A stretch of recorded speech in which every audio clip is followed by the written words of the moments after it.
comme toi. Ah oui, bonjour les amis. Je suis très heureux de vous retrouver sur ma chaîne ce matin. Moi, c'est Akon Isaac, pianiste, formateur, arrangeur aussi. Et nous démarrons tout de suite avec notre première vidéo sur notre apprentissage au piano. Permettez-moi de saluer ici trois grands maîtres. Maître Briffaut, sentez-vous saluer. Je salue aussi Semic Acoustique, mon patron, mon maestro, ça soit lui. Je salue aussi Eni Devine, le génie absolu. En tout cas, soyez salués mes grands maîtres. Alors aujourd'hui, nous parlerons premièrement des notes sur le piano. Et nous parlerons bien sûr d'autres choses qui sont en rapport avec cela. Mais déjà, si la vidéo te plaît bien, n'oublie pas de t'abonner à notre chaîne. Pose un petit pouce bleu sur cette vidéo et aussi partage-la. Alors, restons branchés et à tout de suite.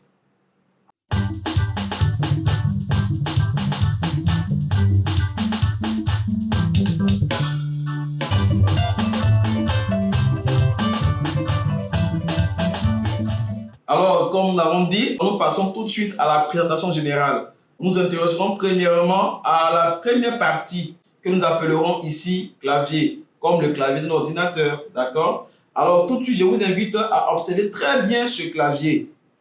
On se rend compte tout de suite qu'il y a des touches qui sont de couleur noire et des touches qui sont de couleur blanche. Alors, et de plus, lorsque nous observons mieux, nous voyons qu'il y a une certaine répétition suivant l'emplacement de cette touche-là sur le clavier. Ces touches représentent en réalité les notes qui sont dans la musique. Toutes les notes que nous utilisons pour composer nos mélodies, ainsi de suite. Elles sont matérialisées ici sur le clavier. Et donc, comme je le disais, ce schéma qui semble se répéter est le suivant. Nous avons deux touches noires, un espace, trois touches noires, un espace, et la même chose reprend. Deux touches noires, espace, trois touches noires, espace, ainsi de suite. Lorsque nous regardons de plus près, nous avons l'impression que c'est exactement ce schéma qui se répète. C'est-à-dire de cette note jusqu'à celle-ci. Et le même schéma reprend ici, le même schéma reprend ici, le même schéma reprend ici, le même schéma reprend ici également. D'accord. Cela voudrait dire, si nous connaissons toutes les notes qui sont dans un schéma, cela nous amène automatiquement à connaître toutes les autres notes qui vont se suivre le long de ce clavier, puisque nous savons déjà que les notes ne feront que se répéter le long de tout le clavier. Alors, nous allons nous amuser déjà à compter toutes les notes qui sont contenues dans le schéma que nous venons de voir. Nous comptons ensemble. Nous avons 1, 2, 3, 4, 5, 6, 7, 8, 9, 10, 11, 12. Voilà. Ça nous fait au total 12 touches. Et comme les touches, nous l'avons vu déjà, représentent les notes, alors on peut simplement dire à partir de là que dans la musique, il y a 12 notes. Alors, cela voudrait dire aussi, de la même façon plutôt, que nous avons des touches blanches et des touches noires. Cela voudrait dire aussi qu'il y a deux catégories de notes. Les touches blanches représentent ce que nous appelons dans la musique les notes naturelles et les touches noires représentent ce que nous appelons dans la musique les notes altérées. Alors tout de suite, nous allons apprendre à connaître ces notes naturelles et notes altérées. Bien sûr, chacun de vous a entendu parler de un certain Do, un certain Mi, un certain Ré. D'accord? Nous les verrons tout de suite sur cet instrument. Effectivement, la première note qui se trouve ici, regardez très bien ici, là où j'appuie, il s'agit de Do. Après le Do, nous avons le Ré, le Mi, le Fa, le Sol, le La, le Si. Et quand nous comptons, ça nous fait 7 notes. 1, 2, 3, 4, 5, 6, 7. Cela dit, dans la musique, il y a 7 notes naturelles. Et remarquez bien l'emplacement du Do. Il est situé juste avant les 2 touches noires. Vous voyez, 2 touches noires ensemble et le Do est là. Il est très important de retenir cet emplacement parce que tous les claviers ne commencent pas par notre Do. Alors, je m'amuse tout de suite à repérer tous les Do sur mon clavier. 2 touches noires, donc Do est là. 2 touches noires, donc Do est là. 2 touches noires, donc Do est là.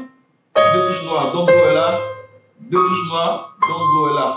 Et à la fin, effectivement, nous avons un Do. Aussi simple que ça.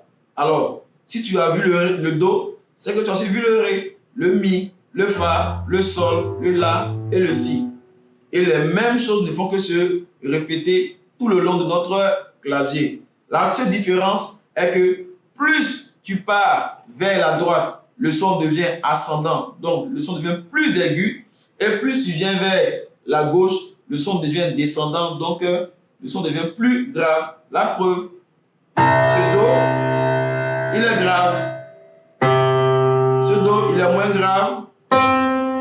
Ce Do, il semble être un peu aigu. Encore plus aigu. Encore plus aigu. Et très aigu. Voilà. Donc, c'est juste ça. Vous pouvez vous amuser aussi à faire vos propres repérages. Par exemple, le Fa se trouve au contraire juste avant les 3 touches noires qui se suivent. Comme ici. 3 touches noires qui se suivent. Donc, juste avant, c'est le Fa. 3 touches noires qui se suivent. Juste avant, c'est le Fa. 3 touches noires, juste avant le Fa. 3 touches noires, juste avant le Fa. 3 touches noires, juste avant. Alors, donc c'est vraiment simplement tout pour les touches, les notes naturelles. Do, Ré, Mi, Fa, Sol, La, Si. Elles sont au nombre de 7. Pour les touches noires, comme nous l'avons dit, elles représentent les notes altérées. Et nous voyons tout de suite le nom. Comme le nom l'indique si bien, on dit note altérée. Ça veut dire que c'est une certaine note qui a été modifiée ou transformée, dénaturée, comme le mot altéré peut bien le dire ici. Alors, pour nommer cette touche noire, c'est tellement simple. Tu vas forcément entendre le nom d'une note naturelle et nous ajouterons à ce petit nom-là un petit mot, soit qui sera le mot dièse ou le mot bémol, de manière très simple. Alors, si vous choisissez l'appellation dans laquelle on va ajouter le mot dièse, en ce moment, tu prends le nom de la note naturelle qui est située juste avant elle. Et tu ajoutes ton petit mot dièse. Les deux formeront le nom de la touche noire en question que tu voudrais nommer. Ou bien, si tu choisis la place dans laquelle on va entendre le mot bémol, en ce moment, tu prends le nom de la note naturelle qui vient après elle et tu ajoutes le petit mot bémol. Cela voudrait bien dire qu'une touche noire peut être appelée de 2 façons. Par exemple, tout de suite, cette touche noire, je vois bien qu'elle est précédée de Do, mais elle est suivie de Ré. Donc, si je veux la nommer, je peux l'appeler Do dièse, mais aussi Ré bémol. Très simple. La suivante, elle est précédée par Ré et suivie de Mi. Donc, si je veux la nommer, j'aurai de manière très simple Ré dièse ou Mi bémol. Celle-ci également, elle est précédée de Fa, mais suivie de Sol. Donc, la nommer, aidez-moi, ça fera Fa dièse ou Sol bémol.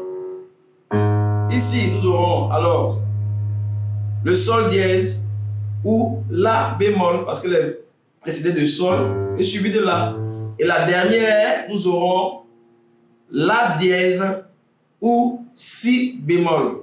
Donc, en résumé de la musique, nous avons 12 notes, 7 naturelles qui sont matérialisées par les touches blanches sur le clavier et 5 notes altérées qui sont matérialisées par les touches noires. Les touches notes naturelles peuvent être appelées de deux façons, avec l'appellation dans laquelle nous avons le mot dièse ou celle dans laquelle nous avons le mot bémol. Retenez très bien que le troisième Do sur le clavier, celui-ci est appelé Do moyen ou Do central. Et c'est vraiment une référence pour ceux qui jouent sur les partitions.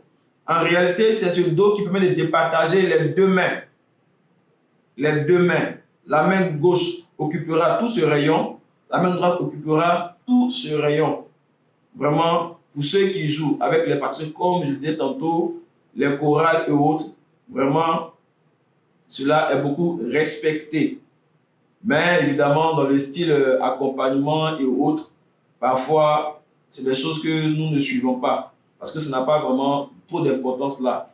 Même pour un jeu, par exemple, ceux qui font le classique et autres, c'est vraiment des choses auxquelles ils sont tenus. D'accord. Alors, tout de suite, nous parlons d'une notion très importante qui parlera d'un petit mot. Il s'agit du ton. T-O-N.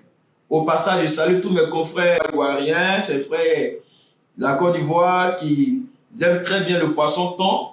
Voilà, avec le garba, c'est très bon. Ici, il s'agit du ton, T-O-N simplement, que nous employons dans la musique. Alors, de la même façon qu'il y a une distance physique entre deux objets, deux choses, deux personnes, cette même distance existe aussi au niveau des notes, mais si vous voulez au niveau des sons. Seulement, elle n'est pas physique, ce n'est que l'oreille qui peut la percevoir. Un exemple tout simple, quand je fais ceci et que je fais cela, tout de suite, on se rend compte que ce n'est pas le même son. Quand j'appuie le Do et que j'appuie le Ré, ce n'est pas le même son. Donc, il y a un certain écart qui existe au niveau des sons. D'accord? Et dans la musique, vraiment, ce n'est pas du tout compliqué. Vous entendrez essentiellement parler de deux valeurs possibles que le ton peut avoir. On parlera de demi-ton ou on parlera de un ton. Voici ces deux valeurs que nous serons appelés à retenir.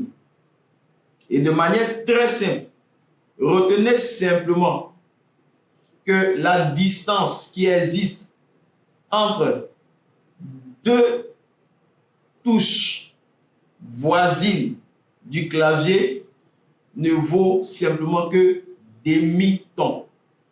Quand je dis voisine, je veux parler vraiment d'un voisinage immédiat. Ça veut dire que entre les deux notes là, entre les deux touches là, il n'y a pas d'autre touche qui peut s'intercaler ou bien qui est intercalée si nous le voulons. D'accord? Par exemple, quand je prends cette note Do et que je prends le Ré, entre les deux, il y a une note qui est là. Donc, je ne peux pas dire que entre le Do et le Ré, la distance vaut demi-ton. C'est pas correct. Mais par contre, entre mon Do et mon Do dièse, la distance vaut demi-ton parce que c'est des voisins vraiment immédiats. Il n'y a pas une note qui puisse exister dans ce monde et qui puisse intercaler entre ce son et ce son. D'accord? En résumé, en toutes les touches voisines du clavier, la distance vaut demi-ton. Donc, je résume, entre ça et ça, demi-ton, entre ça et ça, demi-ton, entre ça et ça, demi-ton, entre ça et ça, demi-ton, entre ça et ça, demi-ton.